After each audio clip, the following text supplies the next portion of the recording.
The morning in Ouagadougou began like any other. Sunlight spilled across cracked rooftops, children's laughter floated between alleyways. A rooster crowed too late and the smell of charcoal fires drifted through the city like memory. But inside the presidential residence, something sacred was about to unfold. President Ibrahim Traoré stood by the window, still, barefoot, holding a teacup he hadn't touched. His mind was far from governance. It was with the woman who raised him, a woman with no titles, no power, no education. Just a spine made of iron, and hands that healed without medicine. His phone buzzed once, then again. He turned slowly, picked it up. Message from Tehran. Urgent. He blinked. Tehran? The message opened to an image, a letter, written in beautiful Persian calligraphy. Beneath it, a plain translation. To President Ibrahim Traoré, I write to you not as a supreme leader, but as a man who remembers what it means to be shaped by invisible hands. I watched your speech about your country's women, about mothers who boiled water with no food in the pot so their children would sleep believing they had eaten. That speech moved something inside me I thought long buried. Decades ago, I was fed and shaped by such a woman. In a quiet corner of Qom, she gave me faith when I had nothing else. I hear you had such a woman too. If you will allow me, I wish to visit her. Not as a politician, not as a guest, but as a man who still owes a thank you to his own past. Prisnachia. Sayyid Ali Khamenei. Ibrahim sat down. No words came from his mouth. No advisors dared speak. He just stared at the message, at the impossible name at the bottom. Ali Khamenei, the Supreme Leader of Iran. Writing to him, not to criticize, not to command, but to remember. 3 days later, the tarmac at Ouagadougou airport held no press, no cameras, only wind and a black-robed figure stepping down the stairs of a private plane. He moved slowly, aged, but unwavering. Ali Khamenei had arrived, and waiting for him was no military parade, no presidential band. Just Ibrahim Traoré, standing alone under the open sky, his hand over his heart. The two men locked eyes. Then, slowly, they embraced. Not as heads of state, but as sons of women the world had long forgotten. They didn't speak much on the drive, just silence between them. Old dust kicking up behind their SUV. Children waving from fields, goats running across roads, and somewhere in the back seat, an old envelope, the letter, lay folded, still warm from being held. I did not think you'd come, Ibrahim finally said. I didn't either, Ali replied. But something about your words, they woke an old prayer inside me. They passed villages with rusted roofs and barefoot dreams. Ali looked out the window. These people, they carry something. What? Gratitude, he said, like a scent, old, but holy. 2 hours later, the car slowed. In front of them, a tiny clay house with a thatched roof and one old tree leaning beside it like a tired elder. No guards, no fences. Just a woman in a faded headscarf sweeping her yard with a handmade broom, singing to herself. Mama Kadi, Ibrahim whispered. Ali stepped out slowly. The woman looked up. She did not know who he was, did not recognize the face on international headlines, did not care. She wiped her hands on her dress and walked forward with the same poise she'd had when she walked barefoot to school as a girl with a book tied in cloth. "This," Ibrahim said, his voice shaking, "is the woman who raised me when my mother worked in the fields." Ali bowed his head and took her hand. He could not speak her language, but he didn't need to. He pressed her palm to his forehead, then whispered in trembling Farsi, "You fed him, and now he feeds a nation. You gave him silence, and now he gives the world a voice. You are the forgotten root that bore the tree." She looked at him, and though she understood not a word, her eyes filled with tears. Some languages are written in the soul. She touched his cheek, and for the first time in decades, Ali Khamenei wept. Inside the house, the air smelled of dust, old tea leaves, and memory. Ali walked through it like a cathedral. He touched the prayer mat in the corner, the photos taped to the wall, the chipped enamel cups stacked on a shelf made of tree bark. Then he saw the photo. A young Ibrahim, maybe 9, missing one shoe, but holding a pencil like it was a sword. "She taught me to read," the president said, "with only one book and only one match for light." Ali turned to Mama Kadi, and quietly he said, "Then the world owes you more than it knows." Later that evening, under a roof patched with hope, the three sat in silence, Ali, Ibrahim, and Mama Kadi. She poured tea with hands that had mended shirts, held feverish boys, and washed shame from the skin of generations. No marble walls, no velvet chairs, just a straw mat, chipped cups, and history unfolding. Ali sipped the tea slowly. He looked at Mama Kadi with a softness in his face the world rarely saw. "She reminds me of someone," he said to Ibrahim.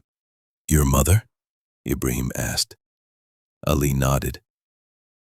"No one knew her name, but she gave me the words I used to lead men." Mama Kadi didn't speak. She didn't understand the words, but her heart heard the truth in their tone. She simply placed her hand gently on his arm, as if to say, "I understand." Then she stood and walked to a small wooden box in the corner. She lifted the lid and pulled out a faded cloth, red thread stitching a child's name. "Ibrahim. My first cape," he said, "when I used to pretend I was a leader." Ali reached forward and touched it gently. "She made you believe." "No," Ibrahim said. "She made me remember." At dawn, they walked together to a crumbling school building made of cracked clay and laughter. Children sat on wooden benches, barefoot, scribbling into thin notebooks with borrowed pencils. A chalkboard leaned on one leg. Ali stopped in the doorway, breath caught. "This," Ibrahim whispered, "is where we'll begin." Ali looked around. No microphones, no marble, but this is a palace. He turned to Mama Kadi. "Would you bless the ground?" She smiled. Then she stepped barefoot into the dusty courtyard, knelt, and whispered a prayer. And just like that, the foundation was laid, not of stone, but of spirit. Inside the clay-walled classroom, time stopped. No one spoke for a while. The air was thick with dust and memory. The only sound was chalk against slate, as a boy quietly practiced his alphabet in the corner. Ali Khamenei walked around slowly, eyes tracing each crack in the wall like ancient scripture. He paused beside a broken window. This reminds me of where I first read the Quran, he said. Ibrahim turned. Not in a palace? Ali shook his head. On the floor of a mosque. Cold, cracked tile. The imam had only one good eye, but he saw more than most men ever do. Ibrahim smiled faintly. I think the world forgets that we all come from dust. Ali knelt and picked up a handful of it. He let the earth slip through his fingers. No, he said, watching it fall. It just forgets to honor it. They stepped outside. The air was heavy with heat now, and children were gathering in the yard. Word had spread. Two powerful men had come, not with soldiers, but with stories. One of the boys approached, maybe 7 years old, and held out a folded piece of paper. For the president, he said shyly. Ibrahim knelt and opened it. In crooked French, it read, One day I will lead, but first I must learn. Thank you for bringing books, and for bringing the man in black. They both laughed. Even Ali smiled. Not a political smile, but one that came from behind his ribs. What is your name? He asked the boy. The child hesitated. Isuf. Ali looked into his eyes and said, Isuf, I want to live long enough to see you speak in front of your people, with dust on your shoes and fire in your words. The boy didn't understand it all, but he smiled anyway. Sometimes, hope is its own translator. That night, back at the presidential residence, there were no lights on in the big rooms. Only the smallest one was lit. Ali and Ibrahim sat side by side on a straw mat, legs crossed, sipping sweet mint tea. Between them lay a notebook, old, soft, handwritten by Ibrahim when he was 15. I wrote dreams here, he said, back when I still slept on the floor. Ali ran his hand across the page, nodding slowly. Then that floor gave you the strength the world now calls power. Ibrahim looked at him. And what gave you yours? Ali didn't answer right away. He simply reached into his pocket and pulled out a scarf. Faded, worn, folded with careful, reverent hands. My grandmother's, he whispered. She raised 9 children with one stove. When I first spoke in the seminary, I wore this in my pocket, to remember what real strength looks like. Ibrahim's eyes softened. They sat in silence. 2 men, 2 scarves. 2 grandmothers who would never meet, and yet had shaped nations with nothing but love and iron patience. That night, Ibrahim sat at his desk going over architectural notes and plans. Ali stood behind him, quiet. Then, gently, he said, Tomorrow, I must leave. Ibrahim looked up. So soon? Ali nodded slowly. My people do not know why I came, and they will question it. Let them, Ibrahim said. Ali smiled. That's the difference between you and me. You are the storm. I am the mountain. Then he reached into his cloak, pulled out a sealed envelope. I wrote something on the plane, he said, in case I never returned here. Ibrahim took it slowly. What is it? A letter. For your people. For the world. And for her. He placed it into Ibrahim's hand, closed his fingers over it and said, Do not open it until the school is finished. A week later, the first bricks were laid. The Mama Kadi Center for Forgotten Children had no marble, no gold, no air conditioning. But it had shade, books, laughter, and the echo of two men who had once been boys with only dreams and dust. Ali had returned to Tehran. Ibrahim stood alone in the courtyard, watching children run barefoot over the dirt where his map had once been only ink and paper. Mama Kadi sat in the shade of a mango tree, folding laundry. Then, one morning, she didn't rise. She didn't sweep the clay floor, didn't hum her morning prayer, didn't answer when the neighbor's baby cried. The village knew. They gathered quietly outside her home. Ibrahim came first, on foot. No guards, no suit, no protocol. He entered the small room. She lay on her mat, peaceful, her scarf folded at her feet, a smile still on her face. He sat beside her, took her hand, and whispered, You gave me everything, and never asked for anything back. He wept, not like a leader, like a boy.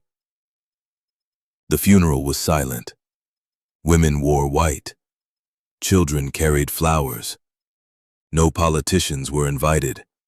Only one piece of music played, a lullaby she used to sing to Ibrahim when he was sick.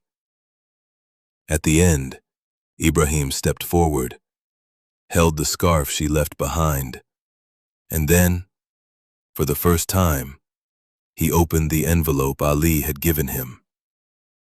Inside was a single page, in Persian, with a translation underneath.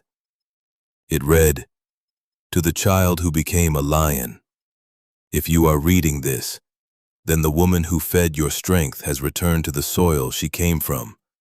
Do not mourn too loudly. She would not want that. Instead, build, teach, hold the hands of other forgotten children, and tell them what she once told you. You are not forgotten. You are not poor.